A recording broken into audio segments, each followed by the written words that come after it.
Olá, meus amores. Bom dia. Tudo bom? A professora Nayara está com muita saudade de vocês, tá? E é por isso que a nossa escola adotou o método de aula online, para vocês não ficarem sem o conteúdo de sala de aula, porque nós estamos com muita saudade de vocês, tá?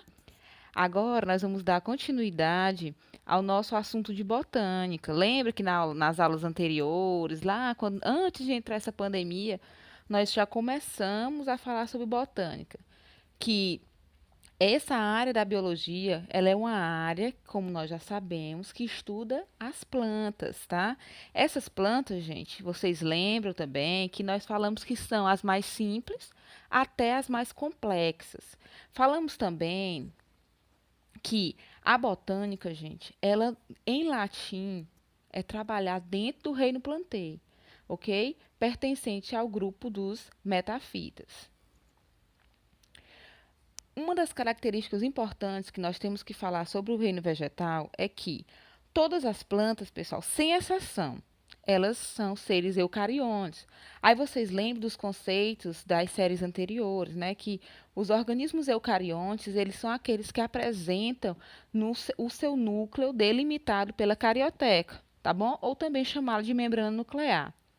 Além disso, outra característica importante dos vegetais, tá? São considerados organismos autótrofos. O que é isso, professora? São exatamente organismos capazes de realizar fotossíntese.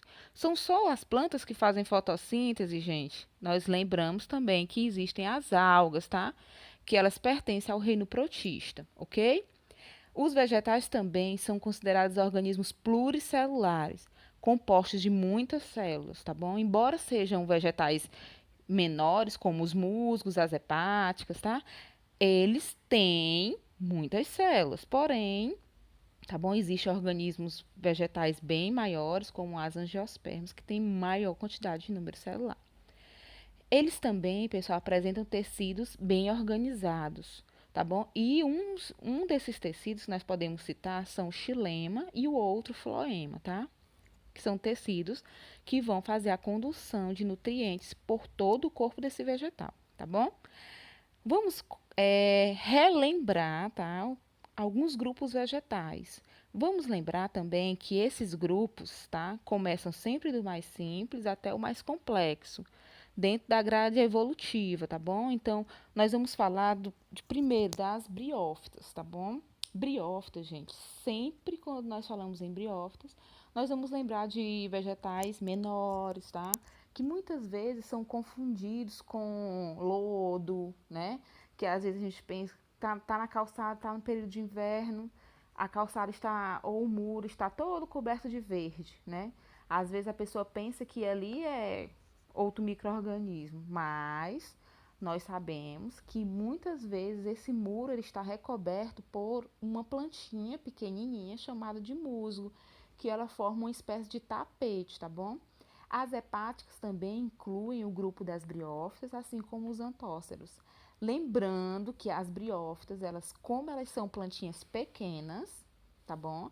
Elas têm uma quantidade limitada de tecidos, como por exemplo xilema e floema. Ela não apresenta xilema e floema exatamente por ela ter um tamanho menor, tá bom?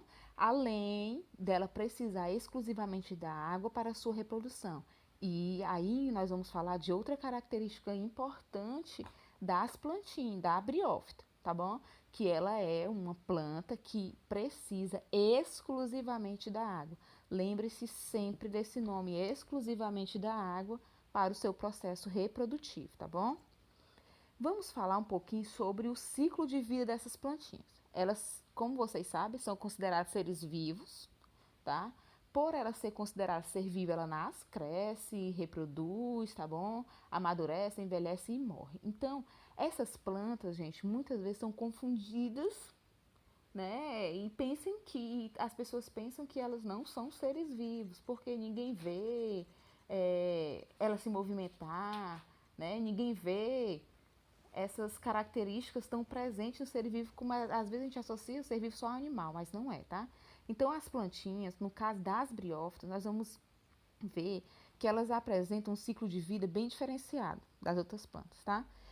Observem que, relembrando no livrinho de vocês, na página 242 do módulo 2, tá?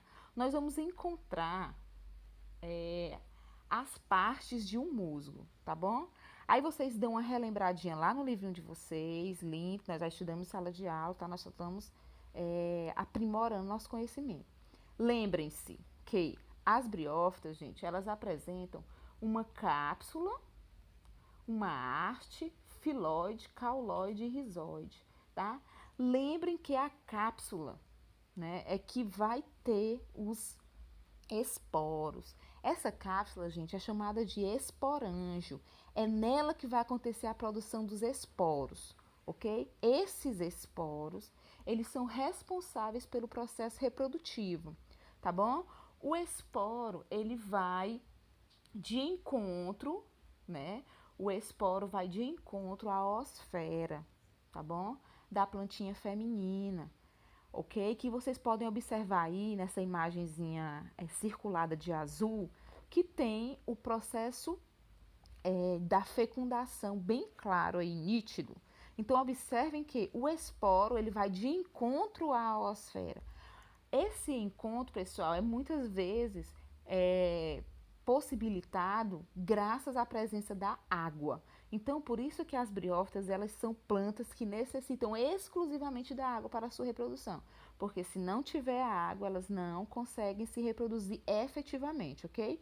Depois que esse esporo encontra a osfera, vai acontecer a formação da haste. Essa haste se desenvolve e no seu ápice tem a formação do esporanjo.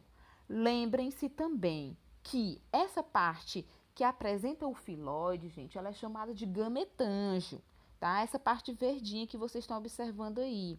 Esse gametanjo, pessoal, ele é responsável pela produção de gametas, tá certo? E ele é presente nas briófitas como um suporte reprodutivo para o aparecimento, para a fecundação e o aparecimento da haste e o esporanjo, ok? Esses esporos, pessoal, uma vez que encontram a osfera, conclui o processo de fecundação. Aí, o que vai acontecer, professora, depois daí? Formou a haste, depois essa haste dá o suporte para o esporanjo, que também é chamado de cápsula. Esse esporanjo vai liberar os seus esporos no substrato, no ambiente onde ele se encontra, né? E vai começar o processo reprodutivo novamente. Pessoal, lembrem-se que gametanjo ou gametófito, tá bom? Ele produz os gametas, tá? Esporanjo, que vai formar, que vai ter a estrutura chamada também de cápsula, tá? Ele vai produzir os esporos, tá bom? Então, gente, a partir daí nós podemos entender como que as briófitas, elas se reproduzem.